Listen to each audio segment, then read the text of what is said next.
Little Miss Din. Roger Hargreaves.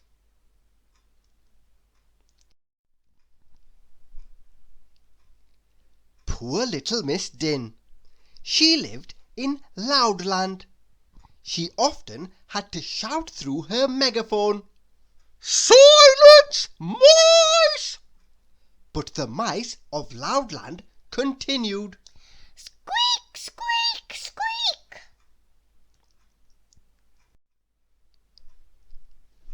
Little Miss Din also had to put her radio on very loudly to drown out the singing of the birds in Loudland, but the birds could still be heard. Tweet, tweet, tweet. One day, little Miss Din thought, "This cannot go on. I can't even hear myself think." So she packed her suitcase and set off on her way to Whisper-on-Sea. "Over there I should be able to hear myself," she said.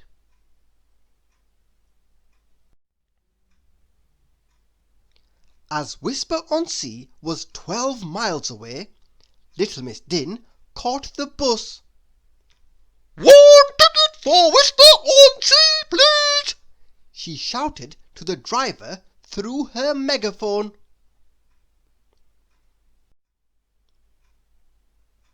Startlingly, all the people behind her at the bus stop fell over backwards. However, the bus driver remained upright.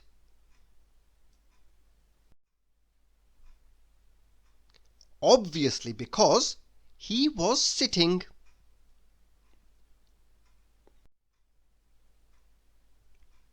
When little Miss Din arrived at Whisper-on-Sea, she was delighted.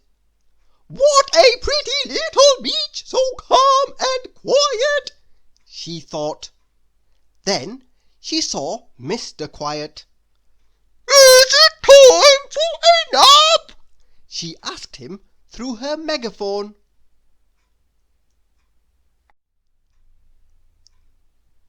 If it had been, it wasn't any more.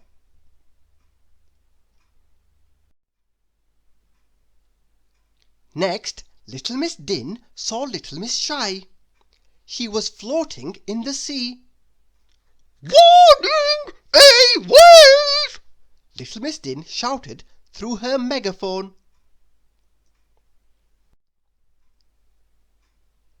The wave covered little Miss Shy. Little Miss Shy spluttered a little cry. Then she returned to the beach without a sound.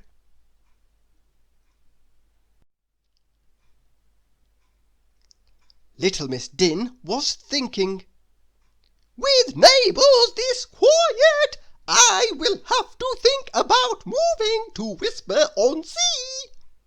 So, very happily, she played her radio loudly. As the singer was singing on the radio, she sang along too, through her megaphone.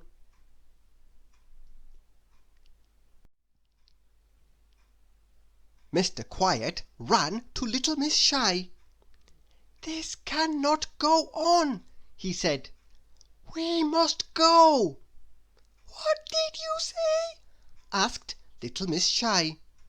"What did you say?" asked Mr. Quiet.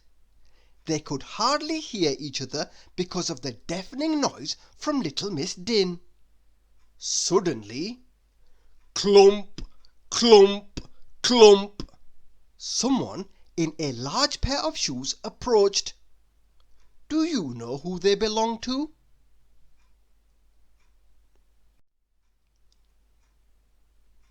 That's right, Mr. Noisy. "Well, hello!"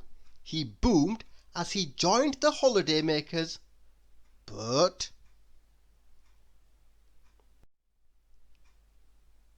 crack!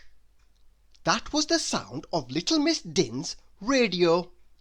One of Mr. Noisy's big shoes that was going clump, clump, clump, had accidentally trodden on it.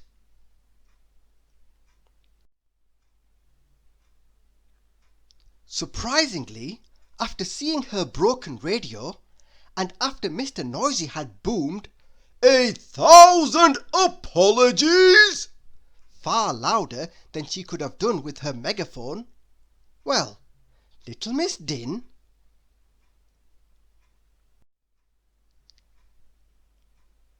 remained speechless. Thank you for listening.